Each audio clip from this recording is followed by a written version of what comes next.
Hello viewers, welcome to TNPSC shortcuts by Deepa. So இந்த வீடியோவில் தமிழ் புத்தகம் 6ஆம் வகுப்பில் இருக்கக்கூடிய 6வது இயலுக்கான டெஸ்ட் கொஸ்டின் தாங்க நம்ம பார்க்க போகிறோம்.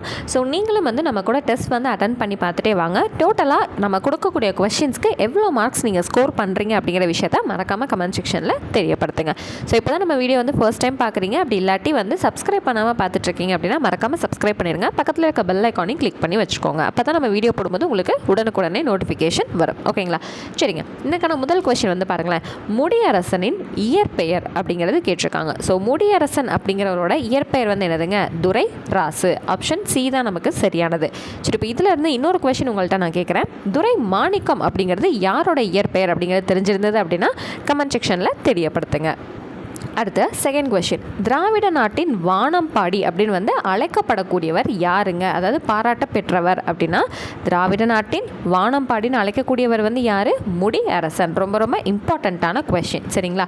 அடுத்தது சரியான இணையை கண்டுபிடி. சொல்லும் பொருளும் படிச்சிருந்தா இது ஈஸியாக நம்ம ஆன்சர் பண்ணிடலாம்.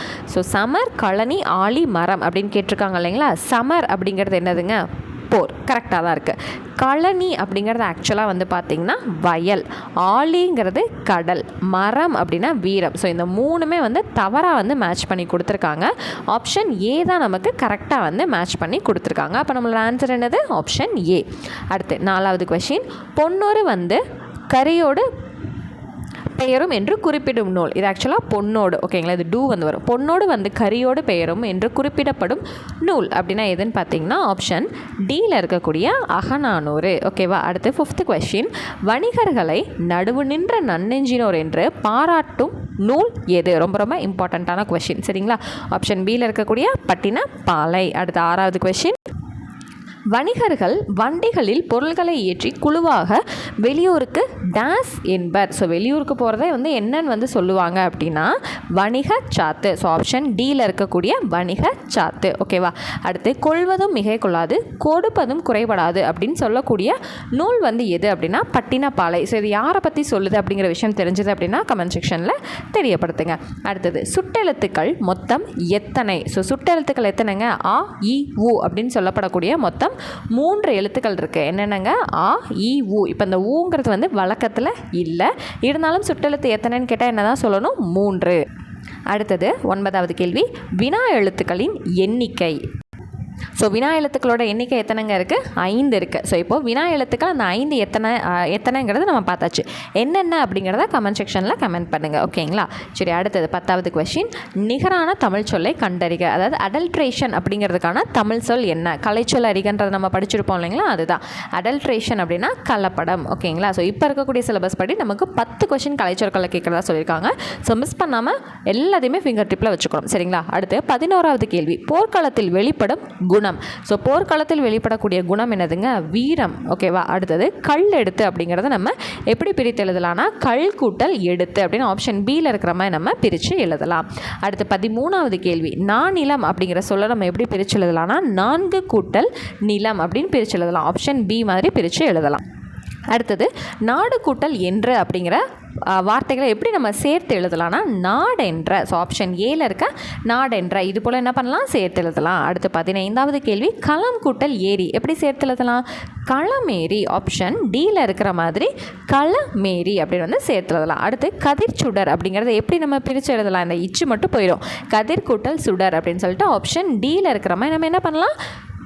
பிரித்து எழுதலாம். அடுத்து 17வது கேள்வி, மூச்சடக்கி அப்படிங்கிறது மூச்சு கூட்டல் அடக்கி. ஆப்ஷன் ஏல இருக்கிற மாதிரி மூச்சு கூட்டல் அடக்கி. அடுத்தது 18வது கேள்வி, பெருமை கூட்டல் வானம் எப்படிங்க வரும்? பெருவானம் அப்படின்னு ஒரு ஆப்ஷன் பியில் இருக்கிற மாதிரி பெருவானம் அப்படின்னு வரும். அடுத்து 19வது கொஸ்டின், அடிக்கும் கூட்டல் அலை அப்படிங்கிறது அடிக்கும் அலை. என்னதுங்க? அடிக்கும் அலை. அந்த இம்மு போயிடும். இம்மு கூட்டல் ஆங்கிறது மான் மாதிரி அடிக்கும் அலை அப்படின்னு வரும். ஆனால் ப்ரொனவுன்ஸ் பண்ணி பார்க்கும்போது நமக்கு இம் வர மாதிரியே இருக்கும். ஆனால் அந்த இம்மு குட்டல் ஆ சேர்ந்து என்ன ஆயிரும்? நமக்கு இந்த மா அப்படிங்கிறது வந்துடும். சரிங்களா? அடிக்கும் அலை. ஓகேவா? அடுத்து 20வது கொஸ்டின், வீட்டு பயன்பாட்டிற்காக பொருள் வாங்குபவர்கள். ஸோ வாங்குபவர்களை நம்ம என்னன்னு சொல்லுவோம்? நுகர்வோர். அவ்வளோதான். அடுத்தது பார்த்திங்கன்னா வணிகம் கூட்டல் சாத்து என்பதனை சேர்த்து எழுத கிடைக்கும் சொல். ஸோ வணிகம் கூட்டல் சாத்து சேர்க்கும்போது இடையில ஒரு இச்சு மட்டும் வரும். வணிக சாத்து. இம்மு போயிட்டு என்ன வரும்? இச்சு வரும். அடுத்தது 22வது கேள்வி, பண்டம் மாற்று. பண்டம் கூட்டல் மாற்றுங்கிறத நம்ம எப்படி எழுதலாம்? பண்டம் மாற்று அப்படின்னு எழுதலாம் இல்லைங்களா? ஆப்ஷன் ஏல இருக்கிற மாதிரி பண்ட மாற்று இம்மு மட்டும் போயிடும் கெடுதல் விகுதியில். சரியா? அடுத்தது மின்னணு அப்படிங்கிறத நம்ம எப்படி பிரித்து எழுதலாம்? மின் கூட்டல் அணு அப்படின்னு வந்து வரும். எப்படி வரும்? இந்த மின் கூட்டல் அணு ஆப்ஷன் டியில் இருக்கிற மாதிரி எழுதலாம். அடுத்தது விரிவடைந்த அப்படிங்கிற சொல்ல எப்படி நம்ம பிரித்து எழுதலாம்? விரிவு கூட்டல் அடைந்த அப்படின்னு சொல்லிட்டு ஆப்ஷன் சியில் இருக்கிற மாதிரி நம்ம பிரித்து எழுதலாம். ஸோ அடுத்தது 25வது கேள்வி, துரைராசு எழுதிய நூல்கள். பூங்கொடி, பூங்கொத்து, பூங்கொடி, இது பூங்கெடி, இங்கே பூங்கொடி. ஸோ வந்து குரில் நெடில் வேறுபாடுகள் மட்டும் இருக்குது. அடுத்து வானம் இருக்குது. ஸோ இதில் துரைராசி எழுதிய நூல் வந்து எது அப்படின்னு பார்த்தீங்கன்னா ஆப்ஷன் சியில் இருக்கக்கூடிய பூங்கொடி. அடுத்து வீரகாவியம்ங்கிற நூலை எழுதியவர் வந்து யாருங்க? முடியரசனும் அவர் தான், துரைராசும் அவர் தான். அப்போ என்ன வரும்? ஆப்ஷன் டியில் இருக்கக்கூடிய ஏ மற்றும் பி தான் வரணும். அடுத்தது நானிலம் படைத்தவன் என்ற பாடப்பகுதி இடம்பெற்றுள்ள நூல் எது அப்படின்னா ஆப்ஷன் ஏல இருக்கக்கூடிய புதியதொரு விதி செய்வோம். அடுத்தது 28வது கேள்வி, கங்கை நதிபுரத்து கோதுமை பண்டம் என பாடியவர் யார்னா ஆப்ஷன் சியில் இருக்கக்கூடிய பாரதியார். அடுத்து நெய்தல் திணை எதை சார்ந்தது அப்படின்னா ஆப்ஷன் ஏல இருக்கக்கூடிய கடல். நெய்தல் திணைனா கடலை சார்ந்தது இல்லைங்களா? ஓஷன். ஓகேவா? அடுத்தது சி. அடுத்தது நாட்டுப்புற இயல் ஆய்வு அப்படிங்கிற நூலை தொகுத்து வழங்கியவர் யாருன்னா சு சக்திவேல். சரிங்களா? அடுத்தது 31வது கேள்வி, விடிவெள்ளி மணல் புயல் பனிமூட்டம் இருக்கு. சரி, இப்போது இதோட ஆன்சர் வந்து என்னென்னு பார்த்துருவோமா? விடிவெள்ளி அப்படின்னா விளக்கு, நேராக தான் இருக்குது. மணல்ங்கிறது பஞ்சுமெத்தை, புயல்ங்கிறது ஊஞ்சல், பனிமூட்டம்ங்கிறது போர்வை. அப்போ எல்லாமே நேராக மேட்ச் ஆயிருக்கனால 1 2 3 4 ஆப்ஷன் ஏ தான் நமக்கு சரியானது. அடுத்து 32வது கேள்வி வந்து பாருங்கள், தமிழ்நாட்டின் தலை சிறந்த துறைமுகமாக விளங்கியது எது அப்படின்னு சொல்லி பார்த்தீங்கன்னா ஆப்ஷன் பியில் இருக்கக்கூடிய பூம்புகார். ஓகேவா? அடுத்தது பாலோடு வந்த கூலோடு பெயரும் அப்படிங்கிற வரிகள் வந்து இடம்பெற்றுள்ள நூல் எது அப்படின்னா ஆப்ஷன் ஏல இருக்கக்கூடிய குறுந்தொகை. அடுத்தது 34வது கேள்வி, இறக்குமதி செய்யப்பட்ட பொருள்களில் பொருந்தாதது எது அப்படின்னா ஆப்ஷன் சியில் வரக்கூடிய அரிசி. சரிங்களா? ஏன்னா அரிசி நம்மக்கிட்டே தான் இருந்துச்சு இல்லைங்களா? அடுத்தது பாடுபட்டு தேடிய பணத்தை புதைத்து வைக்காதீர் அப்படின்னு வந்து பாட்டு பாடினவங்க வந்து யாருங்க? அதாவது நமக்கு சொல்லி கொடுத்தவங்க வந்து யாருங்க?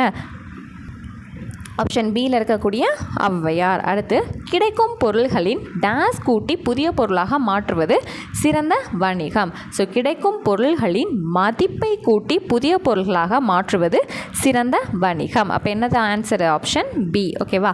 அடுத்தது அகரவரிசை படுத்துக. ஸோ இது வந்து பார்த்திங்கன்னா ஒரு இம்பார்ட்டண்ட்டான ப்ரீவியஸ் கொஸ்டின், அதிகமாக வந்து நமக்கு ரிப்பீட் ஆயிருக்கு. ஃபஸ்ட் என்ன கொடுத்துருக்காங்க? மரகதம், மாணிக்கம், முத்து, மூடின்னு இருக்கு. ஸோ ஃபஸ்ட்டு வந்து மா மூணு வந்திருக்கு. அப்போ ஃபஸ்ட்டு ஒன்னே வந்து கரெக்டாக தான் வந்து அரேஞ்ச் ஆகிருக்கு. அப்போ அகரவரிசைப்படுத்துறதுக்கு ஆன்சர் வந்து ஆப்ஷன் ஏ தான். ஓகேங்களா? அடுத்தது 38வது கொஸ்டின், அரேபியாவிலிருந்து இறக்குமதி செய்யப்பட்டது என்னதுங்க? குதிரை. அரேபிய குதிரைன்னு சொல்லுவோம் இல்லைங்களா? அவ்வளோதான். அடுத்து 39வது கொஸ்டின், சுட்டி காட்ட பயன்படுவது டேஸ் எழுத்து அப்படின்னா சுட்டெழுத்து. அந்த ஆ இ ஊன்னு சொல்லிட்டு 3 எழுத்து படித்தோம் இல்லையா? அதுதான். அடுத்து சுட்டெழுத்தில் பொருந்தாதது எது? கண்டிப்பாக தெரியும், ஆ இ ஊன்னு தெரியும். அப்போ பொருந்தாதது இந்த ஆப்ஷன் டி, ஏ வந்து பொருந்தாது. ஏங்கிறது எதில் வரும்? வினா எழுத்தில் வரும். அவ்வளோதாங்க. ஸோ இன்றைக்கான இயல் 6க்கான டெஸ்ட் கொஷின்ஸ் வந்து நம்ம கம்ப்ளீட் பண்ணியாச்சு. ஸோ இப்போ தான் ஃபர்ஸ்ட் டைம் நம்ம வீடியோ பார்க்குறீங்க, அது இது வரைக்கும் வந்து சப்ஸ்கிரைப் பண்ணாமல் பார்க்குறீங்க அப்படின்னா மறக்காமல் சப்ஸ்கிரைப் பண்ணி பக்கத்தில் இருக்க பெல் ஐக்கானே கிளிக் பண்ணி வச்சுக்கோங்க. இந்த வீடியோக்கு ஒரு லைக் பண்ணிட்டு உங்களோட ஃப்ரெண்ட்ஸுக்கும் மறக்காமல் ஷேர் பண்ணி நம்ம சேனலுக்கு சப்போர்ட் பண்ணுங்கள். ஸோ அடுத்த வீடியோவில் வந்து 6ஆம் வகுப்பு இயல் 7ஓட டெஸ்ட் கொஷினோட நான் உங்களை மீட் பண்ணுறேன். ஸோ நெக்ஸ்ட் கிளாஸில் மீட் பண்ணுறேன். தேங்க்யூ.